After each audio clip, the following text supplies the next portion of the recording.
ಅಪ್ಪ, ನೀವು ನನ್ನ ಜೊತೆ ಏನೋ ತುಂಬ ಇಂಪಾರ್ಟೆಂಟ್ ವಿಷಯ ಮಾತಾಡಬೇಕು ಅಂತ ಹೇಳಿದ್ರಿ ಅಂತ ಅಮ್ಮ ಹೇಳಿದ್ರು. ಇವತ್ತು ಬೆಳಗ್ಗೆನೇ ಹೇಳಿದ್ರು. ಸೊ ಹಾಗಾಗಿ ನಾನಿವತ್ತು ಆಫೀಸ್ಗೆ ಕೂಡ ಹೋಗಿಲ್ಲ. ಹೇಳಿಯಪ್ಪ, ಯಾವ ವಿಷಯದ ಬಗ್ಗೆ ಮಾತಾಡಬೇಕು ಅಂತ ಹೇಳ್ತಾ ಇದ್ರಿ ಅಂತ ನನಗೆ ಗೊತ್ತಾಗಲಿಲ್ಲ. ಆದಿತ್ಯ, ನೀನು ಮದುವೆ ವಯಸ್ಸಿಗೆ ಬಂದಿದೀಯಾ, ಅದಕ್ಕೆ ನಿನಗೆ ಮದುವೆ ಮಾಡಲಿಕ್ಕೆ ಹೆಣ್ಣು ನೋಡೋಕೆ ಹೋಗಬೇಕು ಅಂತ ಹೇಳ್ತಾ ಇದ್ರು ನಿಮ್ಮಪ್ಪ. ನಾವಿಬ್ಬರು ಸೇರಿ 1-2-3 ಹುಡುಗಿಯರನ್ನ ಸೆಲೆಕ್ಟ್ ಮಾಡಿ ಇಟ್ಟಿದ್ದೀವಿ. ನೀನು ಹೂ ಅಂದರೆ ನಾಳೆನೇ ಹೋಗಿ ನೋಡ್ಕೊಂಡು ಬರ್ಬೋದಲ್ವಾ? ನಾಳೆನಾ? ಅದು ಅಮ್ಮ, ನಾಳೆ ಅಂದರೆ ಆಫೀಸಲ್ಲಿ ತುಂಬ ಮೀಟಿಂಗ್ ಇದೆ ನನಗೆ. ತುಂಬ ಇಂಪಾರ್ಟೆಂಟ್ ವಿಷಯ ಅಂತ ಹೇಳಿದ್ರಲ್ವಾ, ಸೊ ಇವತ್ತೇ ನಾನು ಲೀವ್ ತಗೊಂಡು ನಿಮ್ಮ ಜೊತೆ ಮಾತಾಡಿದ್ರಾಯ್ತು ಅಂತ ಕೂತ್ಕೊಂಡೆ. ನಾಳೆ ತುಂಬ ಇಂಪಾರ್ಟೆಂಟ್ ಮೀಟಿಂಗ್ ಇದೆ ಮಾ. ಅಂದಹಾಗೆ ಮತ್ತೆ ಇಷ್ಟು ಸಡನ್ನಾಗಿ ನೀವು ಹುಡುಗಿ ನೋಡಲಿಕ್ಕೆ ಹೋಗೋಣ ಅಂದರೆ ಆದಿತ್ಯ, ಅದರಲ್ಲೇನಿದೆನೋ. ಹೇಗಿದ್ರು ನಿಂದು ವರ್ಕ್ ಕೂಡ ಸ್ಟಾರ್ಟ್ ಆಗಿದೆ, ನೀನು ಜಾಬ್ ಕೂಡ ಮಾಡ್ತಾ ಇದೆಯಾ, ಮತ್ತು ಇವಾಗ ಮದುವೆ ವಯಸ್ಸು ಕೂಡ. ಬೇಗ ಮದುವೆ ಮಾಡಿದ್ರೆ ಅದು ಒಳ್ಳೆಯದೇ ಅಲ್ವಾ? ನೀನು ಕೂಡ ಡೈರೆಕ್ಟಾಗಿ ಹುಡುಗಿ ನೋಡಿ ಸೆಲೆಕ್ಟ್ ಮಾಡಿದ್ರೆ ಒಳ್ಳೆಯದೇ. ಹಾಗಲ್ಲಪ್ಪ, ನಾನೊಂದು ಹುಡುಗಿನ ಲವ್ ಮಾಡ್ತಾ ಇದ್ದೀನಿ. ಅದು ನಿಮಗೆ ಮುಂಚೆನೇ ಹೇಳಬೇಕು ಅಂತ ಅಂದ್ಕೊಂಡೆ, ಆದರೆ ಸಮಯ ಕೂಡ ಬರಲಿಲ್ಲ. ಹಾಗೆ ಮೊದಲೇ ನಿಮಗೆ ಹೇಗೆ ತಿಳಿಸೋದು ಅಂತ ನನಗೂ ಗೊತ್ತಾಗಲಿಲ್ಲಪ್ಪ. ಸಾರಿ ಅಪ್ಪ, ನಾನು ಮೊದಲೇ ನಿಮಗೆ ಈ ವಿಷಯನ ತಿಳಿಸ್ಬೇಕಾಗಿತ್ತು. ಆದಿ, ಏನು ಹೇಳ್ತಾ ಇದೆಯೋ? ಸಡನ್ನಾಗಿ ಈ ಥರ ಶಾಕ್ ಕೊಡ್ತಾ ಇದೆಯಾ ನಮಗೆ? ಲವ್ ಮಾಡೋದು ಅಂದರೆ ಏನರ್ಥ? ನಮ್ಮ ಘನತೆ, ಗೌರವ, ಪ್ರತಿಷ್ಠೆ ಏನಾಗಬೇಕು ಅಷ್ಟು ನಿನಗೆ ಅರ್ಥ ಆಗಲ್ವಾ? ಸಮಾಜದಲ್ಲಿ ನಮಗೂ ಒಂದು ಪ್ರತಿಷ್ಠೆ ಅಂತ ಇದೆ, ಅದು ನಿನಗೆ ಅರ್ಥ ಆಗಲ್ವಾ ಹೇಳು? ಕ್ಷಮಿಸಿ ಅಪ್ಪ, ನಾನು ಈ ವಿಷಯನ ನಿಮಗೆ ಮೊದಲೇ ಹೇಳಬೇಕಾಗಿತ್ತು. ಅವಳ ಜೊತೆ ನಾನು ತುಂಬ ಕ್ಲೋಸಾಗಿ ಮಾತಾಡ್ತಿದ್ನಲ್ವಾ, ಅದು ಗೊತ್ತಾಗಲಿಲ್ಲಪ್ಪ. ಅದು ನನ್ನನ್ನು ಕ್ಷಮಿಸಿಯಪ್ಪ, ಅವಳನ್ನು ಬಿಟ್ಟು ನನಗೆ ಬದುಕೋಕ್ಕಾಗಲ್ಲಪ್ಪ. ಅಳಬೇಡ ಕಣೋ, ಏನೋ ಇದು ಚಿಕ್ಕ ಮಗು ಥರ ಅಳ್ತಾ ಇದೆಯಾ? ಅಳಬೇಡ, ಮೊದಲು ಸುಮ್ಮನಾಗು. ನೀನು ಇಷ್ಟೊಂದು ಆ ಹುಡುಗಿನ ಹಚ್ಕೊಂಡಿದ್ಯಾ? ಅಳಬೇಡ ಕಣೋ, ಮೊದಲು ಸುಮ್ಮನಾಗು. ಮೊದಲು ನೀನು ಪ್ರೀತಿಸಿರೋ ಹುಡುಗಿ ಮನೆಯಲ್ಲೂ ಕೂಡ ಈ ವಿಷಯ ಗೊತ್ತಿದೆನಾ ಇಲ್ವಾ ಅಂತ ತಿಳ್ಕೊಂಡು ಆಮೇಲೆ ಅವ್ರ ಜೊತೆನೂ ಮಾತಾಡಿದ್ರಾಯ್ತು. ನೀನು ಅಳೋಕೆ ಹೋಗಬೇಡ, ಆಯಿತಾ? ನೀನು ಅಳೋದನ್ನು ನನ್ನ ಕೈಯಲ್ಲಿ ನೋಡೋಕ್ಕಾಗಲ್ಲ ಆದಿತ್ಯ. ಅಳೋಕೆ ಹೋಗಬೇಡವೋ. ಗಂಡು ಮಕ್ಕಳು ಕಣ್ಣಲ್ಲಿ ನೀರು ಹಾಕಬಾರ್ದು. ನೀನು ಇಷ್ಟಪಟ್ಟಿರೋ ಹುಡುಗಿನೇ ನಾವು ಒಪ್ಕೋತೀವಿ. ನೀನು ಪ್ರೀತಿಸಿರೋ ಹುಡುಗಿ ಜೊತೆನೇ ನಿನ್ನ ಮದುವೆ ಕೂಡ ಮಾಡ್ತೀವಿ. ಏನೇ ನೀನು ಈ ಥರ ಮಾತಾಡ್ತಾ ಇದೀಯಾ? ಆ ಹುಡುಗಿ ಹೇಗಿದ್ದಾಳೆ, ಹಾಗೆ ಯಾವ ಮನೆತನದವಳು, ಯಾವ ಜಾತಿ, ಏನು ಅಂತ ಏನೂ ಇನ್ನೂ ಕೇಳಿಲ್ಲ ನೀನು. ಆಗಲೇ ನೀನು ಅವನಿಗೆ ಮಾತು ಕೊಡ್ತಾ ಇದೀಯಲ್ಲ ಮದುವೆ ಸಲುವಾಗಿ. ಈ ವಿಷಯ ಗೊತ್ತಾದರೆ ನಮ್ಮ ಸಂಬಂಧಿಕರು ಏನೇನೆಲ್ಲ ಮಾತಾಡ್ತಾರೆ ಗೊತ್ತಾ ನಿನಗೆ? ನೀವು ಸಂಬಂಧಿಕರ ಬಗ್ಗೆ ವಿಚಾರ ಮಾಡ್ತಾ ಇದ್ದೀರಾ? ನಿಮ್ಮ ಸಂಬಂಧಿಕರು ಹಾಗೆ ಫ್ರೆಂಡ್ಸು ಏನಾದರೂ ಅಂತಾರೆ ಅಂತ.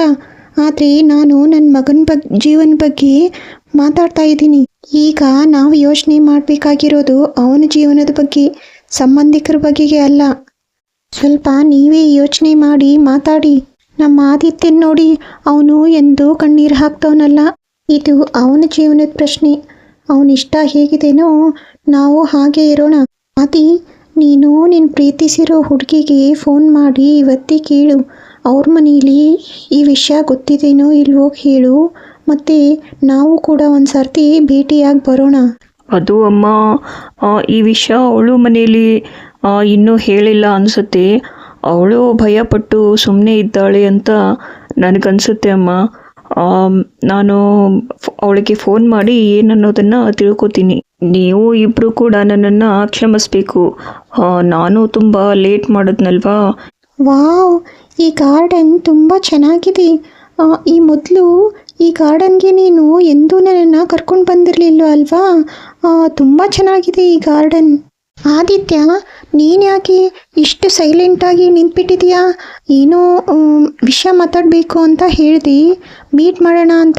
ಹಾಂ, ಹೌದು, ತುಂಬ ಇಂಪಾರ್ಟೆಂಟ್ ವಿಷಯನೇ ಮಾತಾಡಬೇಕಾಗಿತ್ತು. ಅದಕ್ಕೆ ನಾನು ನಿನ್ನನ್ನು ಇಲ್ಲಿ ಕರ್ಕೊಂಡು ಬಂದೆ. ಹೇಗಿದೆ ಇಲ್ಲಿ ಗಾರ್ಡನ್? ನನಗಂತೂ ತುಂಬ ಇಷ್ಟ ಆಯಿತು.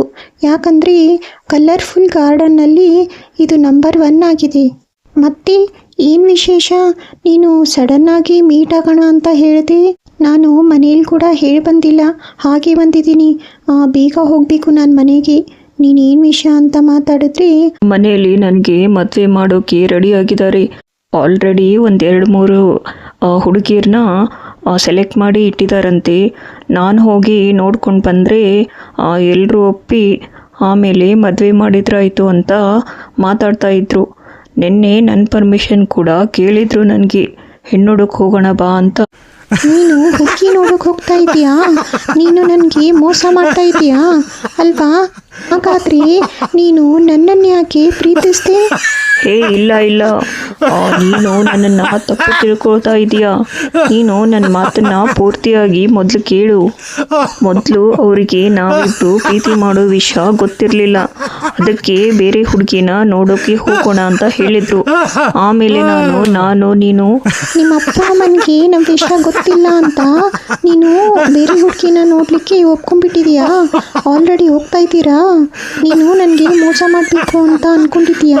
ನಾನು ನಿನ್ನನ್ನು ನಂಬಿದ್ನಲ್ಲ, ನಂದೇ ತಪ್ಪು. ಯಾಕಂದರೆ ನೀನು ನನ್ನ ಮಾತ್ರ ಪ್ರೀತಿ ಮಾಡ್ತಾ ಇದ್ದೀಯಾ, ಹಾಗೆ ಮದುವೆ ಮಾಡ್ಕೋತೀಯಾ ಅಂದ್ಕೊಂಡಿದ್ದೆ. ನೀನು ಸ್ವಲ್ಪ ಸುಮ್ಮನೆ ಇರ್ತೀಯಾ? ನನ್ನ ಮಾತನ್ನ ಪೂರ್ತಿಯಾಗಿ ಕೇಳು. ನಾನು ಮೊದಲೇ ನಮ್ಮ ತಂದೆ ತಾಯಿಗೆ ತಿಳಿಸಿದ್ದೀನಿ, ನಾನು ಯಾವ ಹುಡುಗಿನೂ ನೋಡ್ಲಿಕ್ಕೆ ಬರಲ್ಲ, ನಾನು ಒಂದು ಹುಡುಗಿನ ಪ್ರೀತಿ ಮಾಡ್ತಾ ಇದ್ದೀನಿ ಅಂತ, ಅದು ನಿನ್ನನ್ನೇ ಅಂತ ಹೇಳಿದ್ದೀನಿ. ನಮ್ಮ ತಂದೆ ತಾಯಿ ಕೂಡ ನನ್ನ ಮಾತಿಗೆ ಬೆಲೆ ಕೊಟ್ಟು ನಮ್ಮ ಪ್ರೀತಿನೂ ಕೂಡ ಒಪ್ಕೊಂಡಿದ್ದಾರೆ. ಆದರೆ ಫಸ್ಟ್ ಅವರು ನಿಮ್ಮ ಮನೆಗೂ ಕೂಡ ಬರಬೇಕು, ಎಲ್ಲರನ್ನೂ ಭೇಟಿಯಾಗಬೇಕು, ನಿನ್ನನ್ನು ಕೂಡ ನೋಡಬೇಕಲ್ವಾ. ಅದಕ್ಕೋಸ್ಕರ ನೀನು ಕೂಡ ನಿಮ್ಮ ಮನೇಲಿ ನಮ್ಮಿಬ್ಬರ ವಿಷಯ ತಿಳಿಸು, ನಮ್ಮ ಪ್ರೀತಿ ವಿಷಯ ತಿಳಿಸಿ, ಆಮೇಲೆ ನಮಗೆ ಒಂದು ದಿನ ಹೇಳಿದ್ರೆ ನಾವು ಕೂಡ ನಿಮ್ಮ ಮನೆಗೆ ಬರ್ತೀವಿ. ಹೌದಾ ಆದಿತ್ಯ, ನೀನು ನಿಮ್ಮ ಮನೇಲಿ ಈ ವಿಷಯ ತಿಳಿಸಿದ್ಯಾ? ಸಾರಿ ಆದಿತ್ಯ, ನಾನು ನಿನ್ನನ್ನು ತಪ್ಪು ತಿಳ್ಕೊಂಡ್ಬಿಟ್ಟಿದ್ದೆ. ಎಲ್ಲ ಬೇರೆ ಹುಡುಗರ ಥರ ನೀನು ಮೋಸ ಮಾಡ್ತಾ ಇದೀಯಾ ಅಂತ ಅಂದ್ಕೊಂಡಿದ್ದೆ. ನಮ್ಮ ಪ್ರೀತಿ ವಿಷಯ ಹೇಳಿ ನೀನು ಒಳ್ಳೆ ಕೆಲಸನೇ ಮಾಡಿದೆ. ಆದರೆ ನಿನ್ನಷ್ಟು ಧೈರ್ಯ ನನಗೆ ಬೇಕಲ್ವಾ? ನಾನು ಮನೆಯಲ್ಲಿ ಹೇಗೆ ಹೇಳೋದು ಅಂತ ಯೋಚನೆ ಮಾಡ್ತಾ ಇದ್ದೆ. ಆದರೆ ಇವಾಗ ಹೇಳಲೇಬೇಕು ಅನ್ನೋ ಪರಿಸ್ಥಿತಿ ಬಂದ್ಬಿಟ್ಟಿದೆ. ಸದ್ಯಕ್ಕೆ ನಮ್ಮಿಬ್ಬರ ಹತ್ರ ಹೆಚ್ಚು ಸಮಯ ಇಲ್ಲ. ಆದಷ್ಟು ಬೇಗ ನಿಮ್ಮ ಮನೆಯಲ್ಲೂ ಕೂಡ ವಿಷಯ ಏನು ಅಂತ ತಿಳಿಸು. ಯಾಕಂದರೆ ಅವರು ಕೂಡ ಎಲ್ಲ ವಿಚಾರ ಮಾಡಬೇಕಲ್ವಾ, ಯೋಚನೆ ಮಾಡಿ ಒಂದು ನಿರ್ಧಾರಕ್ಕೆ ಬರಲೇಬೇಕಲ್ವಾ ಅವರು. ಮನೆಯಲ್ಲೂ ಕೂಡ ಆದಷ್ಟು ಬೇಗ ನಮ್ಮ ಪ್ರೀತಿ ವಿಷಯ ತಿಳಿಸು. ನೀನು ಹೇಳೋದು ಸರಿಯಾಗಿ ಇದೆಯಾ ಆದಿತ್ಯ? ನಾನು ಕೂಡ ನಮ್ಮ ಮನೆಯಲ್ಲಿ ಮಾತಾಡ್ತೀನಿ, ಏನು ವಿಷಯ ಇದೆ ಅಂತ ನಿನಗೆ ತಿಳಿಸ್ತೀನಿ. ನಮ್ಮನೇಲಿ ಈ ವಿಷಯ ಹೇಳಿ ಅವ್ರಿಗೆಲ್ಲ ಅರ್ಥ ಮಾಡಿಸಿ ಅವ್ರಿಗೆ ಹ್ಞೂ ಅನ್ನಿಸ್ಬೇಕು ಅಂದರೆ ಮುಂದೆ ಏನಾಗುತ್ತೋ ನನಗೆ ಇವಾಗಲೇ ತುಂಬ ಭಯ ಕಾಡ್ತಾ ಇದೆ ಆದಿತ್ಯ. ನಮ್ಮನೇಲಿ ಹೇಳಿದ ಮೇಲೆ ಕೂಡ ರಿಯಾಕ್ಷನ್ ಹೇಗಿರುತ್ತೋ ಏನು ಅಂತ ಭಯ ಆಗ್ತಾ ಇದೆ. ಹಾಂ ಹೇಳಿ ಸರ್, ಅದು ನೀವು ಲಾಸ್ಟ್ ಮಂತ್ 2 ಕಾರ್ ತೊಗೊಂಡಿದ್ರಲ್ವಾ ಸರ್, ಮತ್ತೆ ಅದೇ ಥರ 2 ಕಾರ್ ಬೇಕು ಅಂತ ಹೇಳ್ತಾ ಇದ್ದೀರಿ, ಅದೇ ಥರ ಸೇಮ್ ಕಲರ್ ಬೇಕು ಅಂತ ಹೇಳ್ತಾ ಇದ್ದೀರಿ. ಅದನ್ನು ನಾನು ತರಿಸೋಕ್ಕೆ ಟ್ರೈ ಮಾಡ್ತಾ ಇದ್ದೀನಿ ಸರ್. 1 ವೀಕಲ್ಲಿ ಎನಿವೇ ನಿಮಗೆ ಕಾರ್ ಸಿಗುತ್ತೆ ಸರ್. 1 ವೀಕಲ್ಲಿ ನಿಮ್ಮ 2 ಕಾರ್ಗಳು ಸಿಗುತ್ತೆ. ಆದಿತ್ಯ, ಏನು ಸಮಾಚಾರ? ನೀನು ಯಾವಾಗಲೂ ಲೀವ್ ಹಾಕಲ್ಲ. ನಿನ್ನೆ ಸಡನ್ನಾಗಿ ಬೆಳಗ್ಗೆ ಕಾಲ್ ಮಾಡಿ ಹೇಳಿದೆ, ತುಂಬ ಇಂಪಾರ್ಟೆಂಟ್ ಇದೆ, ನನಗೆ 1 ದಿನ ಲೀವ್ ಬೇಕು ಅಂತ ಹೇಳಿದ್ದೆ. ನಿನ್ನ ವರ್ಕ್ ಕೂಡ ನಿನ್ನೆದು ಎಲ್ಲ ನಾನೇ ಮಾಡಿದ್ದೀನಿ, ಹಾಗೆ ನಿನ್ನ ಕಸ್ಟಮರ್ನೂ ಕೂಡ ಹ್ಯಾಂಡ್ಲ್ ಮಾಡಿದ್ದೀನಿ. ನಿನ್ನೆ ಎಲ್ಲ ಕಸ್ಟಮರ್ನ ಅಟೆಂಡ್ ಮಾಡಿದ್ನಲ್ವಾ, ಒಂದು ಫೈಲಲ್ಲೆಲ್ಲ ಬರೆದಿಟ್ಟಿದ್ದೀನಿ. ಆ ಫೈಲನ್ನು ನಿನಗೆ ಕೊಡ್ತೀನಿ. ಇವತ್ತು ಅವರ ಅಪ್ಡೇಟ್ಸ್ನೆಲ್ಲ ನೀನು ಕಲೆಕ್ಟ್ ಮಾಡ್ಕೊ. ಇವತ್ತು ಸಾಯಂಕಾಲದಲ್ಲಿ ಹೊಸ ಕಾರುಗಳು ಕೂಡ ಬರ್ತಾ ಇದೆ. ಕಸ್ಟಮರ್ಗಳಿಗೆಲ್ಲ ಅವುಗಳ ಅಪ್ಡೇಟ್ಗಳನ್ನು ಕೊಟ್ಬಿಡು, ಅಂದರೆ ಕೆಲಸ ಮುಗಿಯುತ್ತೆ. ಸಾರಿ ಅನಂತ್, ಅದು ಸಡನ್ನಾಗಿ ಒಂದು ಕೆಲಸ ಬಂತು. ಸೊ ನನ್ನ ಕೆಲಸ ಎಲ್ಲ ನಿನಗೆ ವಹಿಸಬೇಕಾಗಿತ್ತು. ಆದರೆ ತುಂಬ ಥ್ಯಾಂಕ್ಸ್, ನನ್ನ ವರ್ಕ್ ಎಲ್ಲ ಮಾಡಿಕೊಟ್ಟಿದೆಯಲ್ಲ, ತುಂಬ ಥ್ಯಾಂಕ್ಸ್ ಕಣೋ ನಿನಗೆ. ನನ್ನ ಕೆಲಸನ ನಿನಗೆ ವಹಿಸಿದ್ದಕ್ಕೆ ಕಂಪ್ಲೀಟ್ ಆಯಿತು. ಅದೇ ಬೇರೆ ಯಾರಾದರೂ ಆಗಿದ್ದರೆ ಕೆಲಸ ಹಾಗೆ ಬಾಕಿ ಉಳಿತಾ ಇತ್ತು. ಅದರಲ್ಲೇನಿದೆ ಬಿಡು, ಜೊತೇಲಿದ್ದೀವಿ, ಅಷ್ಟು ಹೆಲ್ಪ್ ಮಾಡದೇ ಇದ್ದರೆ ಹೇಗೆ ಹೇಳು?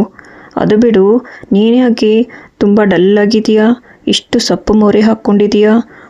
ಏನು ವಿಷಯ ಅಂತ ಗೊತ್ತಾಗಲಿಲ್ಲ ನನಗೆ. ಯಾಕೆ, ಹೆಲ್ತ್ ಪ್ರಾಬ್ಲಮ್ಮಾ? ಜ್ವರ ಏನಾದರೂ ಬಂದಿತ್ತಾ ಹೇಗೆ?